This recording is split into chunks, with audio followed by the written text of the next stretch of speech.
It all started with a whisper, a rumor that rippled across the globe in the winter of 1922. Imagine the world back then. It was a time of great change, still healing from the wounds of a world war. People were hungry for something magical, something to distract them from the grey reality of everyday life. And then from the dusty, sun-scorched sands of Egypt came a story that was almost too good to be true. A story of a lost king, a hidden tomb, and treasures beyond imagination. The news spread like wildfire, capturing the hearts and minds of millions. Suddenly, everyone was talking about Egypt. They were talking about pharaohs, pyramids, and a young king named Tutankhamun. The discovery was more than just a remarkable archaeological find, it was a cultural phenomenon.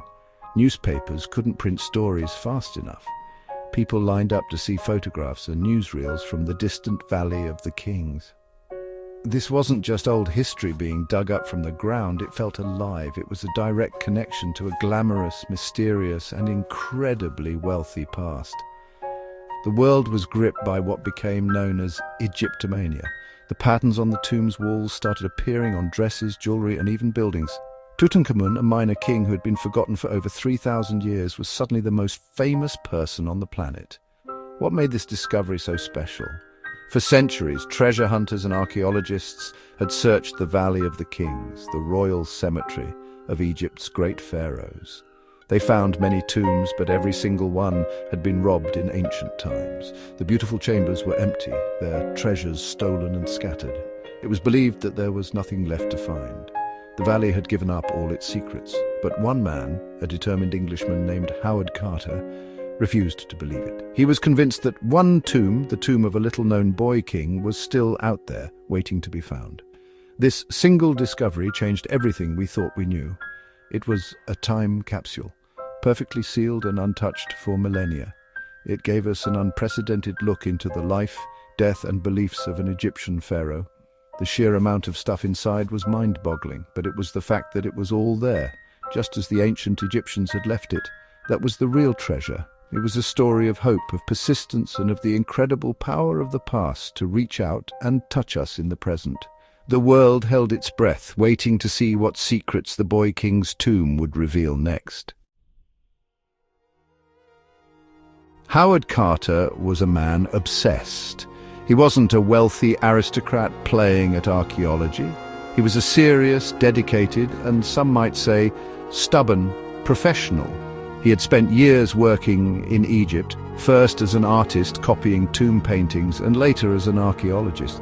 He knew the Valley of the Kings like the back of his hand. He had walked its dusty paths, studied its rocky cliffs and felt its scorching heat, and for years he had been haunted by the name Tutankhamun. He had found a few small clues bearing the king's name, which convinced him that the pharaoh's final resting place was still hidden somewhere in the valley. His search was funded by a wealthy English nobleman, Lord Carnarvon. For 5 long seasons they had searched. They had dug trench after trench, moving thousands of tons of sand and rubble under the relentless Egyptian sun. But they found nothing, absolutely nothing. By 1922, Lord Carnarvon's patience and his money had run out. He called Carter back to England and told him the search was over. It was a devastating blow, but Carter, ever persistent, begged for one more chance. He offered to pay for the final season himself. Moved by his passion, Lord Carnarvon agreed to fund one last, desperate attempt. Carter decided to focus on a small triangular patch of ground near the tomb of Ramesses VI. It was a spot that had been overlooked because it was covered by the remains of ancient workers' huts. It seemed an unlikely place for a royal tomb. His team of local workmen started clearing the rubble. The work was slow and painstaking. Days turned into weeks and still nothing. The mood in the camp was grim. It really did feel like the last chance saloon. Carter must have felt the weight of all those years of failure pressing down on him. Was his great obsession just a foolish dream after all? Then, on the morning of November 4th, 1922, everything changed. A young water boy carrying water for the workers stumbled on something hard in the sand. He scraped away the dust and saw a step cut into the bedrock. A single step. Shouts of excitement filled the air. Carter was summoned immediately. He arrived to see the top of a sunken staircase emerging from the desert floor. With trembling hands, he urged his men to dig faster. One by one, the steps were revealed, leading down into the darkness. At the bottom was a sealed doorway. The ancient plaster was still intact, stamped with the seals of the royal necropolis. He had found something. He had finally found something. After uncovering the first sealed doorway, Carter and his team had to dig a long passage filled with rubble. It was nerve-wracking work. At the end of this passage, they found a second sealed door. This was it, the moment of truth. Carter knew that ancient tomb robbers often broke through the first door, but was sometimes stopped at the second. His hands were shaking as he made a small hole in the top left corner of the door.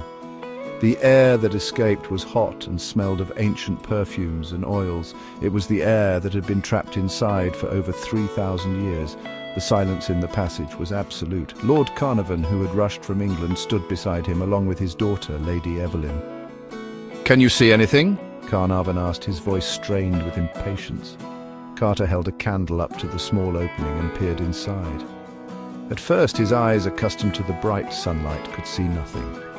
The chamber was full of darkness, but as his vision adjusted to the flickering candlelight, strange shapes began to emerge from the gloom.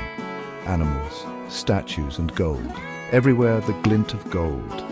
For a moment he was struck dumb, completely overwhelmed by what he was seeing.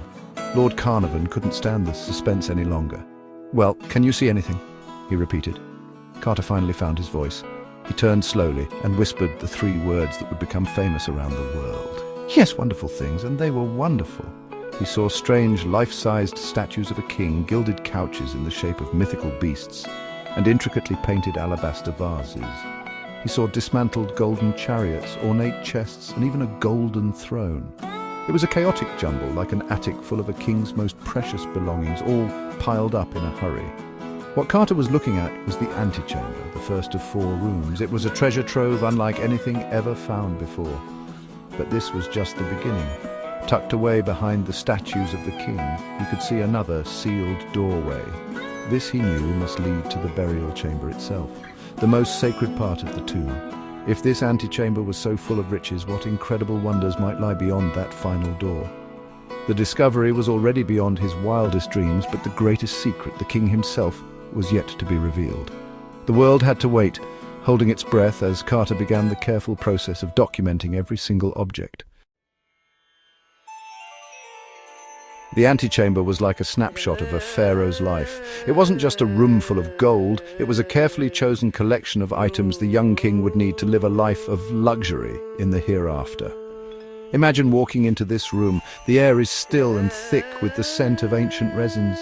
Your candlelight dances across the surfaces of incredible objects. You see 3 magnificent ceremonial couches, their frames covered in gold leaf. One is shaped like a lion, another like a cow with stars on its belly, and the third is a fantastical beast with the body of a cheetah and the head of a hippopotamus. These weren't just beds, they were divine vehicles designed to carry the king through the underworld. Piled around these couches were dozens of white wooden chests. Some were small and delicate, others were large and imposing. When Carter and his team carefully opened them, they found them filled with the king's personal belongings. There were finely woven linen garments, some as delicate as silk, that crumbled at the slightest touch. There were sandals made of gold and decorated with intricate patterns.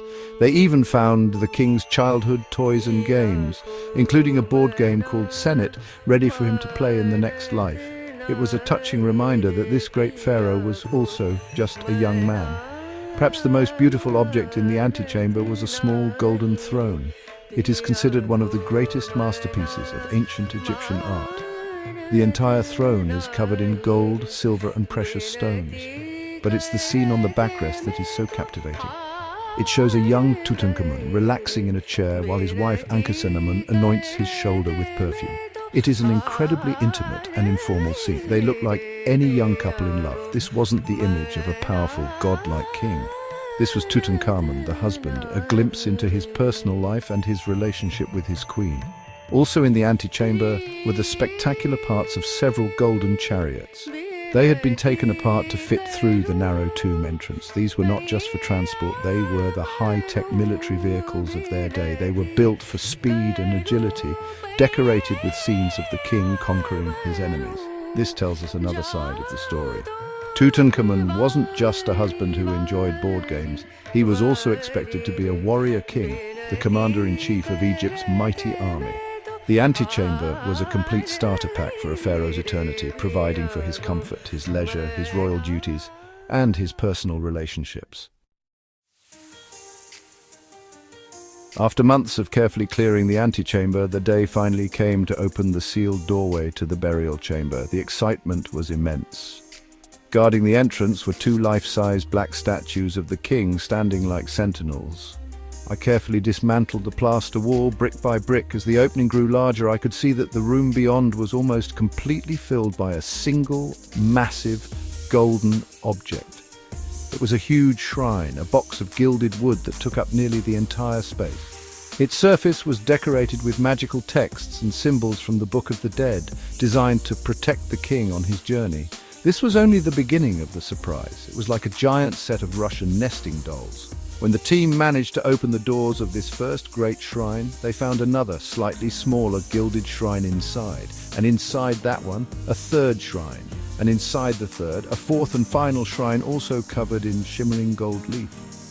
Each shrine was more beautifully decorated than the last. It was a system of magical protection, a series of barriers to keep the king's body safe and undisturbed for all eternity.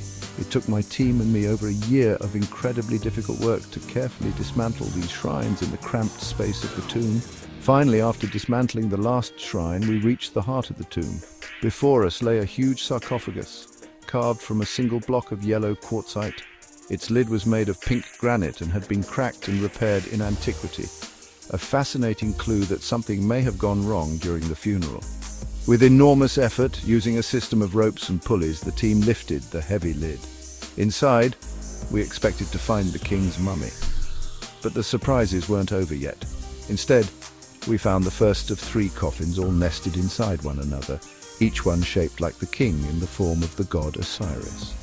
The first 2 coffins were made of wood covered in gold foil and decorated with precious stones.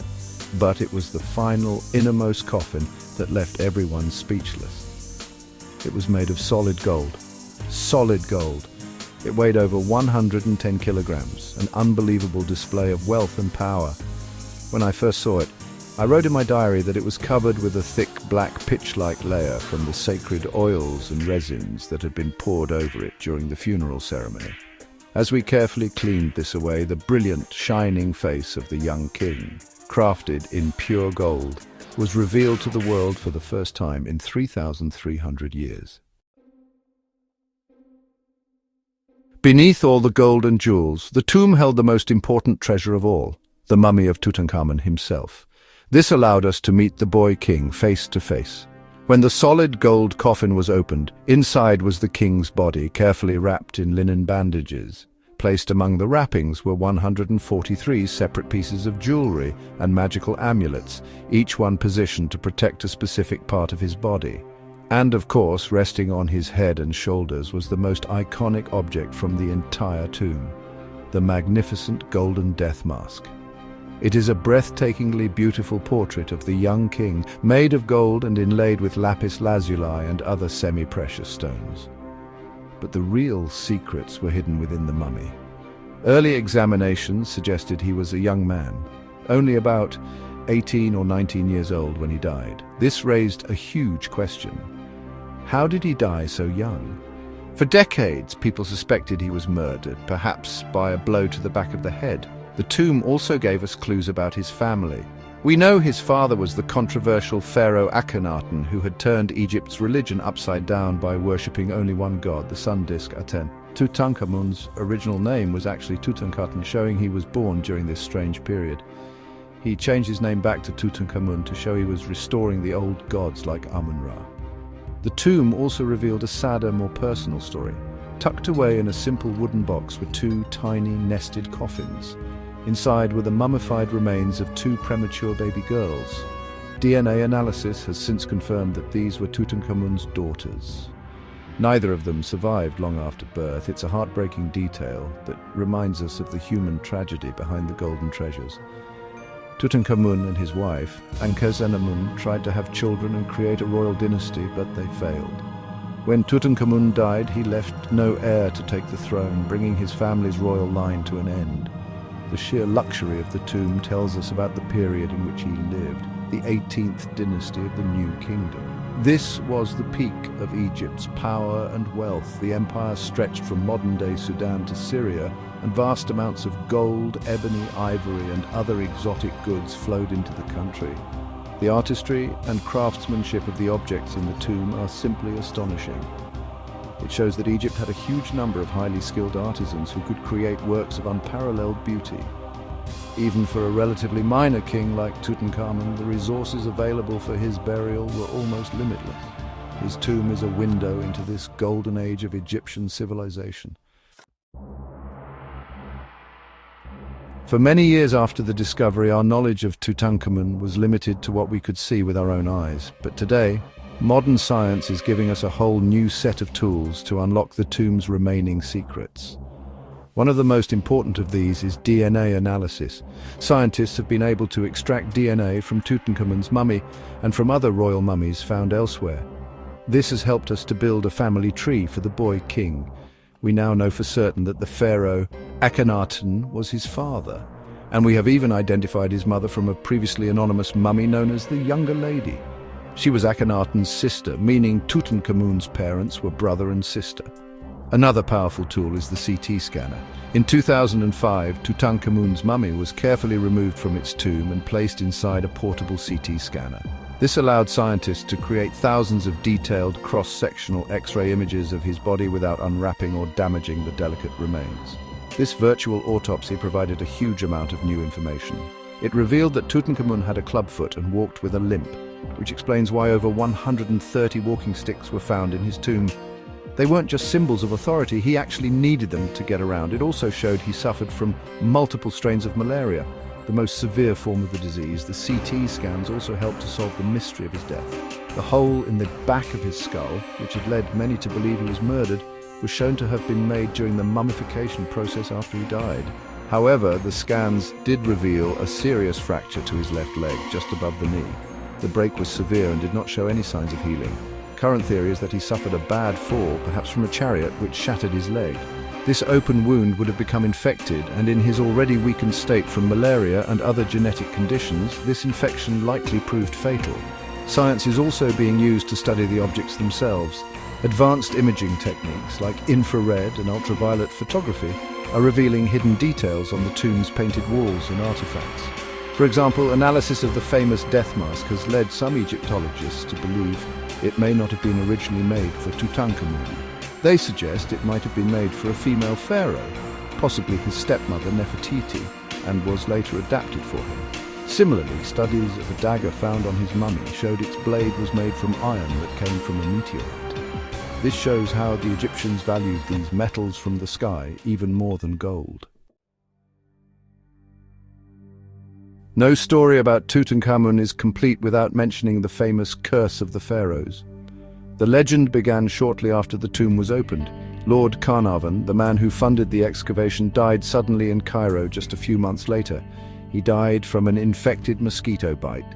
Immediately, newspapers around the world started to speculate. They claimed that an ancient curse had been inscribed on the tomb, promising death to anyone who disturbed the king's eternal rest.